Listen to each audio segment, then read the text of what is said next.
Another technique I use to help my group come together and to stay on track and to develop language around success, language around succeeding in the endeavor that's in front of us. Now we know our why and we know what we're here to do very specifically within a given time frame. The next component of what I want to have happen is for us to identify exactly how we will sink our own ship. Because we will. We all have in the past. Right? We've all signed up for things, we've all invested in things and not fallen through, right? Not followed through on it. And when this happens, there's a sense of actually a lack of integrity in the self. There's a sense of, I'm not sure if I go after what I want, if I'll really get it. I'm not sure, therefore, like how much I should really go after it, because I might not really get it. And there's this whole thing that starts to happen. Over time, what happens is we stop actually believing in ourselves. We start to diminish what we actually can accomplish in our life, in this lifetime. You're here to do something. You're here to have a transformation from here to there by when. We have the specifics. We've got your 3 what's down. We've even got your anchor statement for how you want to feel so you can get to that desired feeling in a set amount of time. So now what we want to know is exactly how will you sink your own ship? And there's, from what I can tell, there's 3 ways. There's just a teaching from tantric yoga that I really like. We're going to draw my simple stick figure, right? And what comes from tantra is this idea that there's 3 contractions. There's 3 basically varieties of one contraction. So when we really want to expand and go somewhere, something happens and we close down. It's part of our reptilian nature. What's beautiful about the tantric teachings is that they're really specific as to like, how exactly are you going to sink your own ship? How are you going to contract? And so we could actually take this, and this face would be more of like a not so smiley face. The biggest one is the one around our heart, and this one is Anava Mala, Anava, Anava. And Anava Mala is when we think we're alone. So instead of this heart being open and expansive and connecting with all the other hearts out there that can support this lovely heart, right? All these other hearts out here in the form of other human beings, and even in the form of the trees and the light and the little frogs jumping around. Like, we actually can get so contracted that all this energy just goes in and the person starts to feel shut down. So Anava Mala, the symptoms of Anava are feeling alone, feeling unsupported, feeling isolated, right? It's all kind of saying the same thing, but in a different way. And you'll hear yourself saying it in different ways, like, no one really cares if I succeed or not. No one really cares if I do what I'm here to do. And so there's ways that we might even sense that we just feel like that it's actually like we're unsafe, that this world isn't safe, this environment isn't safe when it is. And I mean, there are situations that are unsafe in the world, but we might just actually have that in a sense that isn't actually accurate. And there's a sense that there's no one, like no one has it as bad as me. It's kind of like self-pity, right? Self-pity, like no one can understand me. No one else is in this exact same situation. No one else can relate. And so the biggest thing that we do is we feel isolated and we shut down. No one can have a conversation with me about what's going on, right? And that's how we feel. Because we feel this way, we don't do what? Well, we don't reach out, right? We don't open this heart and look for the other hearts and turn that into a happy face. Why? Because this mala, I'm looking around for a piece of material. It's like a cloak. Here we go. It's honestly like, here we are, normal life, and then it's like walking around like this. I know I'm being totally ridiculous, but I hope I'm doing this so that you can remember, like, this is what Anava Mala feels like. You feel like you're isolated, alone. You can only see this far in front of you. I can't even see that far in front of me, right? You put a cloak on. And then other people don't see you and all your vibrancy. They just see this like black mask and they're like, right? Like, I don't, right? See, it's so interesting. You're seeking connection. You desire what? To be more connected, to feel supported, to feel connected, and to feel safe, and to feel understood, and to feel like you are being seen. But what you do is you hide. And so we have different values, we have different guidelines, commitments for the courses to help people connect. If don't tweak out, reach out. That is the cure for Anavamala. If you feel any of this, reach out, ask for help, ask your mentor, ask if you have a coaching assistant, ask your coaching assistant. Come in the forum and say, hey, I'm feeling isolated. I want to feel connected. So I'm connecting, and I would love, and then ask for help on something very, very specific that will reflect your desired outcome. Connect people into helping you get to your desired outcome. You now have them. They're 3 specific things. Let us know what they are. Remind us. Let us know if you're having trouble in one of those things, and we can help you. And that's how it works. So that's how we cure Anavamala. The next variety of contraction is Mayamala. M-A-Y, my-E. Yeah. You like the little heart over the eye? It actually doesn't feel like that at all. It feels more like a minus sign. Why? Because it's measuring. Maya has to measure as part of its meaning. What are we measuring? I'm better than. I'm worse than. So Maya is constantly seeing the unity of life in terms of Maya, in terms of lesser than or greater than, in terms of the world of diversity, which we can measure. Measuring itself isn't a problem. When it becomes a problem is when it creates separation. So remember, when we have Anavamala and the heart gets contracted, in Mayamala, we're way up here, we're in our third eye. And we're thinking about it all the time. I'm critical, right? I'm criticizing this, or I'm criticizing this. One or the other. I'm either criticizing the teacher, criticizing the mentor, criticizing the other members, criticizing the coach. I'm locked in measuring, and it's creating separation from what? From me getting to my desired outcomes. But that's the funny thing, is we don't see it that way. We don't connect that part of the dot. We just see what we see. We just are repeating the critical nature of the mind. The critical faculty of the mind is awesome. It can measure things. But when it does so that the head is got disconnected from the heart, right? Disconnected from the desired outcomes, disconnected from being able to see the good, right? When we stop looking for the good, and instead we just focus on being critical, what happens is we don't get the support we need to hit our goals. We might be more interested in looking smart, like the smartest person in the class who's got it all together, and right? And what does that do? It doesn't enable us to get the help we need. It also doesn't get us in touch with our own humility. It doesn't help us connect with the other students, right? If we're always trying to be the smartest one in the class. Or, and this usually when Mayamala mixes with Anavamala, we have an inferiority complex of, oh, I don't know anything, and then no one can actually access your zone of genius. So then again, instead of being connected and supportive of the whole, you're like, oh, I'm inferior, oh, I'm less than, right? So the name of the game with Mayamala is to just allow the critical mind to do its thing, measure, and then just say like, okay, what are my desired outcomes? And how can I open my heart, open my third eye, right? Be in a place of connection, and allow the critical nature of my mind to actually help move me into more humility, more connection, more into what I'm trying to learn here, what the work is that I'm here to do, from a place of connection. Now, one of the big things with Maya is we measure and we judge, right? This is part of the judge, and often we turn this inward on ourselves, that we're our self-judge. And a typical thing, a typical pattern with Maya is looking for perfection. All or none. Either I'm going to do this perfectly, be the smartest person in the world, the most beautiful person in this room, or the blah, blah, blah, right? We hold ourselves to this insane standard, and it's all or none. If I can't do that, I'm not going to do it. Oh, I went to bed too late last night, forget it, it's off for the week. Why? Because I blew out perfection, so I might as well just let it all go. Right? This is impossible. And then you start hearing these things. This is impossible. Why? Because you aimed for perfection, and you missed.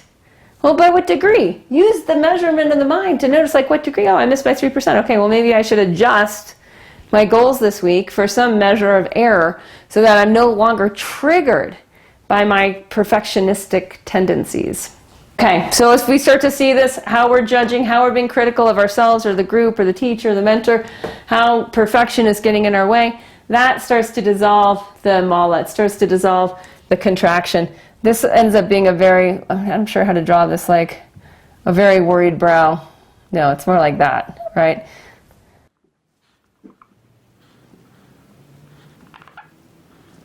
It ends up being a, I'm having trouble drawing this.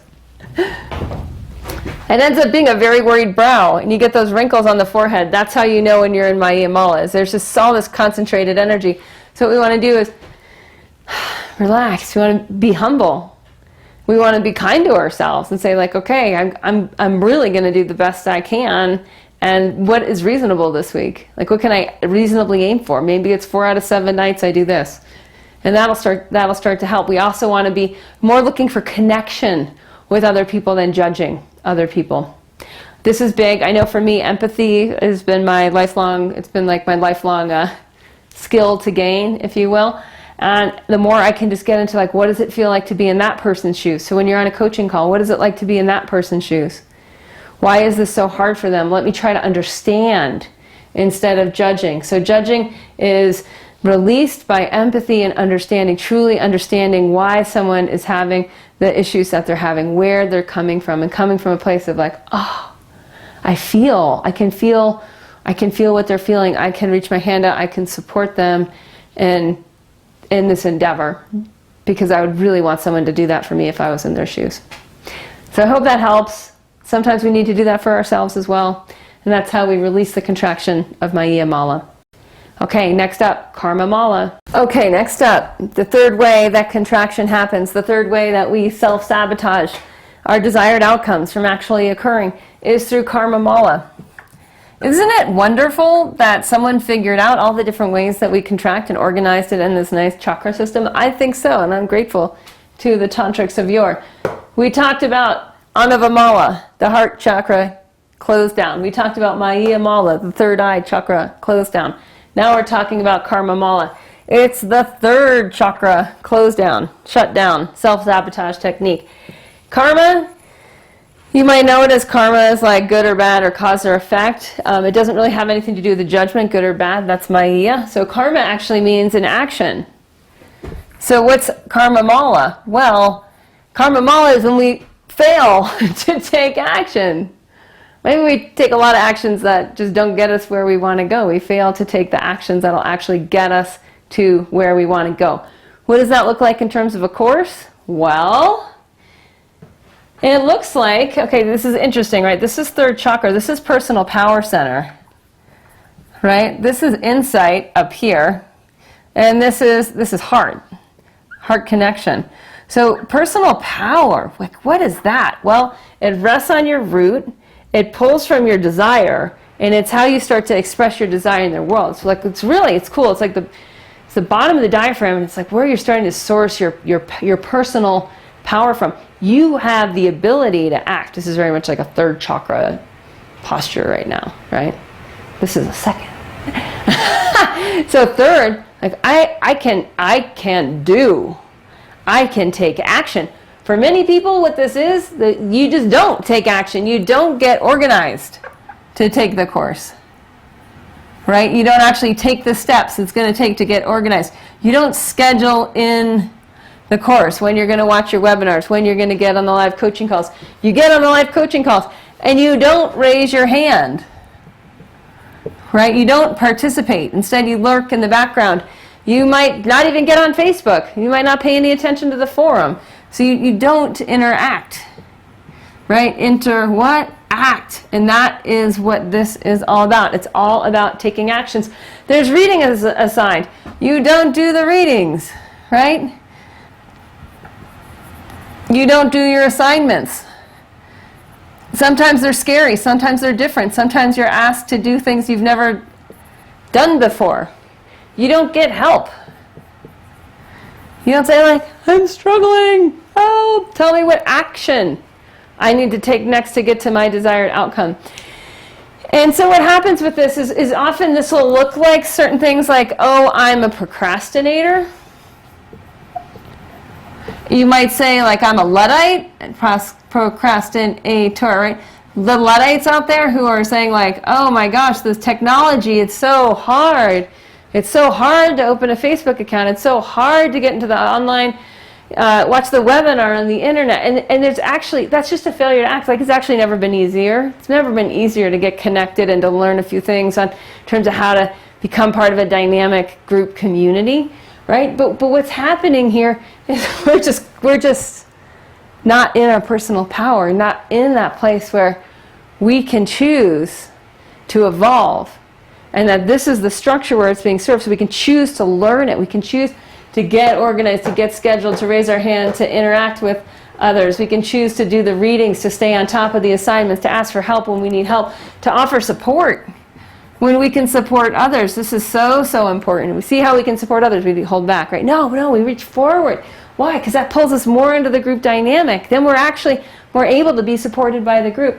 So if we do all this, what it does is it just like X's out the procrastinator, and we're no longer a Luddite. We're now like in the here and now, which is a techno-savvy culture that is evolving really quickly and connecting communities globally, worldwide, in such a fun way that we can have the most interesting conversations and the most dynamic evolution for the first time ever, because we can actually find the like-minded people who are going in the same direction that we want to go. How exciting.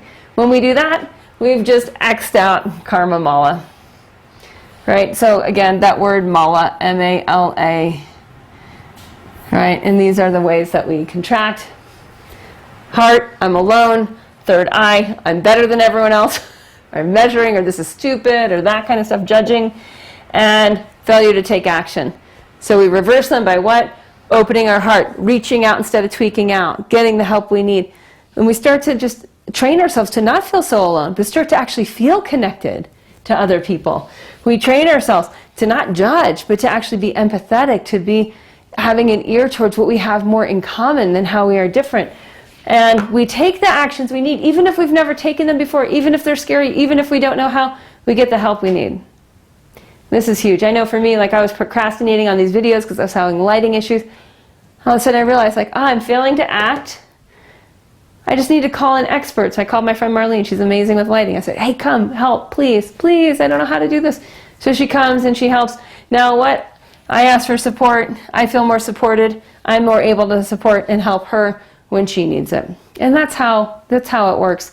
Once you know your particular flavor of self-sabotage, whether it's perfectionism, whether it's procrastination, whether it's just feeling shut down and alone and insecure and unworthy, right? Name it. Get clear on it. And then set up a strategy, like, what am I going to do when I feel these emotions? And let's get into that. Lastly, we'll wind this up. So, if your heart feels contracted, right? Fourth chakra, what do? You reach out. You get connected. If you're feeling the third eye chakra, right, and you feel totally judgmental, what do? Maybe you're judging yourself, right? You exhale, you relax, and you empathize, either with yourself or with others. You drop your judgment, right, and you enter the field of connectivity. Maya separates, and you need to enter again the field of connectivity. Okay, and it's really about not judging. All right, now we'll go to the third one, the power center. This is like the navel. There's your belly button. And what does it do? It procrastinates. What's the opposite? Take action. Do something. The smallest thing. Get on Facebook. Hey, I'm here. I didn't do the reading this week, but I'm going to read one page right now. I read it. It was amazing. This is what I learned. I mean, seriously, that's all it takes. It doesn't have to be a big thing, but just taking the action breaks down karma mala. I hope that's helpful. Write down right now exactly how you contract. How do you self-sabotage? Write it in terms of the mala, or write it in terms of the words that make sense to you.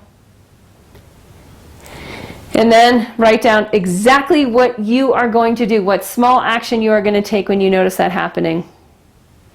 For Anavamala, for the heart, it might just be reaching out on the forum, reaching out to your mentor or your coach. If it's third eye, it might be simply taking a moment to meditate and release our judgment. If it's failure to take action, if it's karma mala, it might be simply just doing the reading, watching the next webinar. That's it. I hope this has been helpful.